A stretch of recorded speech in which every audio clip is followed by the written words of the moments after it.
저는 타이레놀에 알러지가 있는 환자를 많이 치료해봤습니다. 타이레놀을 복용한 후에 컨디션이 저하되고 통증이 오히려 심해지고 집중력이 저하되고 부종이 생기고 그런 분들이 많습니다. 그런데 타이레놀의 공식적 부작용에 그런 반응이 없는 경우도 많죠. 그러나 저는 알러지를 치료하는 사람입니다. 임신한 상태에서도 아세트아미노펜에 대한 알러지를 치료할 수 있습니다.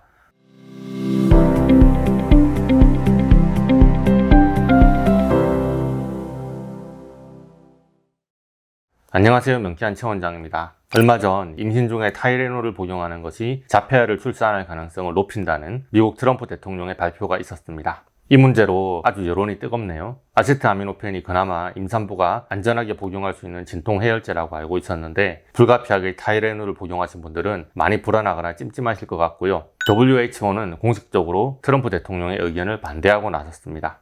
자, 저는 알러지를 치료하는 한의사입니다. 그래서 타이레놀의 주성분인 아세트아미노펜 알러지 환자분들도 종종 만났고 치료도 많이 해봤습니다. 그래서 오늘 타이레놀에 대한 인체의 과민 반응 유형을 살펴보면서 정말 임산부의 타이레놀 복용이 자폐를 유발할 수 있는지 혹은 자폐아에게 아세트아미노펜의 영향이 그렇게 심각한지 임상에서 보고 느낀 부분을 말씀드리려고 합니다. 그리고 타이레놀에 비해서는 여론화가 별로 안 되고 있지만 트럼프 대통령이 자폐 치료제로 언급한 류코보린에 대해서도 한번 알아봐야 되겠죠. 자, 타이레놀이 어떻게 자폐증을 유발할 수 있다는 것인지 기전을 한번 잠깐 살펴볼게요. 타이레놀의 가장 빈번한 부작용이 바로 간 독성입니다. 타이레놀은 비교적 안전한 진통해열제로 알려져 있지만 해독 용량을 넘어서면 간세포를 망가뜨릴 수 있습니다. 만약에 과량 복용을 한 경우에 병원에 가게 되면 해독제로 NAC, N-아세틸시스테인을 주사합니다. NAC는 몸에 들어가서 글루타치온으로 변합니다. 그래서 과부하로 멈춰져 있던 간해독 작용이 다시 잘 진행되게 하거든요.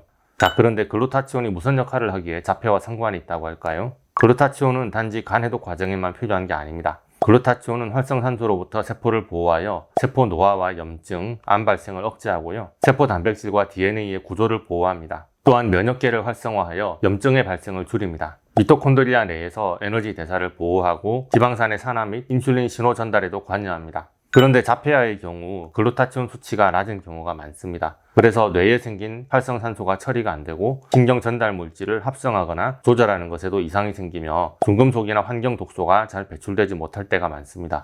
그런데 중금속이나 독소가 해독 배출이 잘 안 되는 것도 자폐의 원인 중에 하나로 꼽히거든요. 특히나 글루타치온은 우리 몸의 메틸화 대사와 연결되어 있는데요. 메틸레이션은 메틸기를 어떤 유전자나 단백질에 붙이는 화학 반응입니다. 이 탄소 하나짜리 메틸기가 붙었나 떨어졌냐에 따라서 유전자나 단백질이 제 기능을 잘하냐 못하냐가 결정됩니다. 예를 들어 DNA에 메틸기가 붙으면 어떤 유전자는 발현이 되고 어떤 유전자는 꺼지게 됩니다. 이것이 뇌 발달 과정에서 굉장히 중요해요. 아이가 언어를 배우고 사회성을 익히고 뇌의 시냅스가 연결되는 과정에서 어떤 단백질을 많이 합성해야 하고 어떤 단백질은 이제 그만 만들어야 합니다. 이것을 조절하는 유전자의 스위치가 제때 잘 켜지고 꺼져야 되거든요. DNA 발현뿐 아니라 세로토닌이나 도파민과 같은 신경 전달 물질의 합성이나 면역 반응을 조절하는 것도 마찬가지입니다. 그것을 조절하는 메틸레이션 과정에 글루타치온 대사도 아주 중요한 역할을 합니다.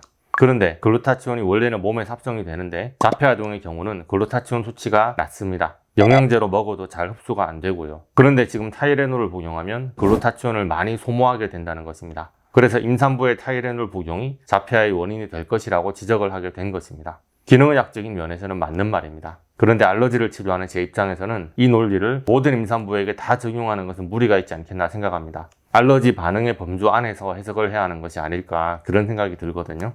저는 타이레놀에 알러지가 있는 환자를 많이 치료해봤습니다. 타이레놀을 복용한 후에 컨디션이 저하되고 통증이 오히려 심해지고 집중력이 저하되고 부종이 생기고 그런 분들이 많습니다. 그런데 타이레놀의 공식적 부작용에 그런 반응이 없는 경우도 많죠. 그러니 이것은 부작용이라는 느낌이 아니라 알러지입니다. 어떤 사람에게만 나타나는 개별적 성향이라는 말이죠. 타이레놀 알러지를 치료하면 타이레놀로 치료되는 동안 인체에 악영향을 미치는 그 신체 반응 그대로 복귀하게 됩니다. 아, 이렇게 타이레놀이 안 좋은 거였어? 아세트아미노펜에 과민한 분들은 그렇게 말씀하시겠지만 알러지가 없는 분들은 아세트아미노펜에 대해서 알러지 검사를 해봐도 아무 반응도 없고 치료를 해봐도 아무 느낌도 없습니다. 쉽게 말해서 아세트아미노펜에 대한 과민 반응이 모든 자폐아에게 동일하게 나타났을 거라고 단정 짓기는 어렵다라는 의미입니다. 어떤 아이는 아세트아미노펜의 양성 반응이 나왔어도 다른 알러지에 비해서 체감하기 힘들 정도로 알러지 반응이 약하기도 하고 심지어 다른 자폐아동은 그렇게 큰 해를 받지 않는 경우도 많았습니다. 자폐 증상을 악화시킬 수 있는 요인은 너무나 다양하고 그 연관된 반응은 복잡합니다. 그래서 임산부의 타이레놀 복용이 자폐의 원인 중에 하나가 될 가능성이 전혀 없다고 단언하기는 어렵겠지만, 그렇다고 해서 타이레놀 하나를 콕 집어서 임신 중에 타이레놀 복용이 결정적이고 유일한 자폐의 원인이라고 지목하는 것도 너무 과한 것이 아니냐, 저는 그렇게 생각합니다. 아무래도 태아는 엄마의 알러지 성향을 유전적으로 물려받기 쉽습니다. 특히나 태아의 뇌혈관 장벽이 성인과 같이 확고하지 않을 경향성이 높고요. 태아의 간 해독 기능이 성인의 기능처럼 온전하지 못할 겁니다. 그 말인즉슨 태아는 유전적으로나 환경적으로나 엄마가 먹고 만지고 겪는 모든 것의 영향을 강하게 받는다는 뜻입니다. 그렇다면 타이레놀로 인한 글루타치온의 부족 반응이 엄마의 경향성에 많이 좌우된다고 봐야 하지 않을까요?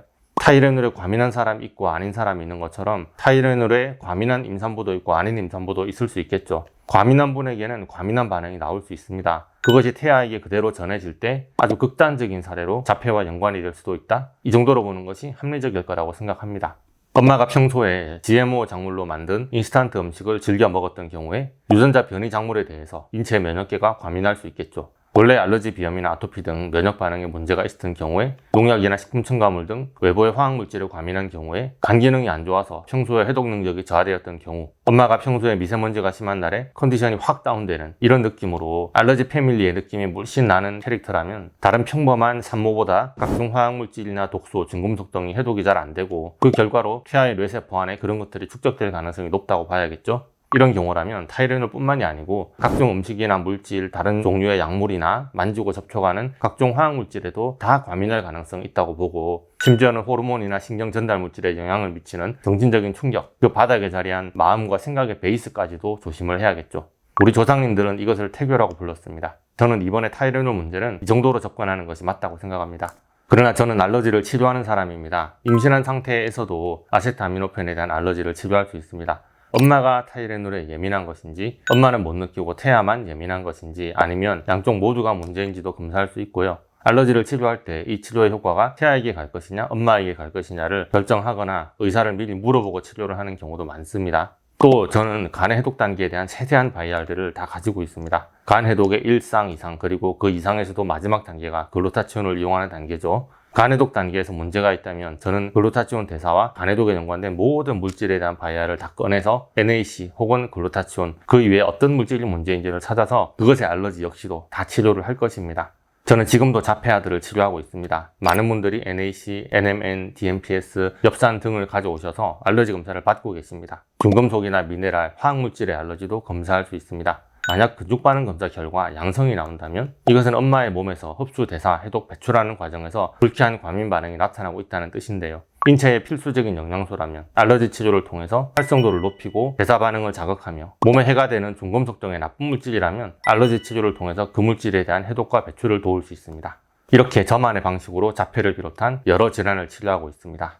자, 오늘은 타이레놀이 자폐의 유일한 원인이라고 발표한 트럼프 대통령의 기사에 대해서 제가 먼저 한번 영상을 찍어봤고요. 자, 다음 내용으로는 자폐에 대한 엄청난 치료제라고 트럼프 대통령이 발표하였던 류코보린에 대한 내용을 찍어보도록 하겠습니다. 자, 오늘의 영상이 도움이 되셨다면 좋아요, 구독, 알림 설정 부탁드리겠고요. 질문 있으신 분들은 댓글이나 톡톡으로 문의해 주시기 바랍니다. 감사합니다.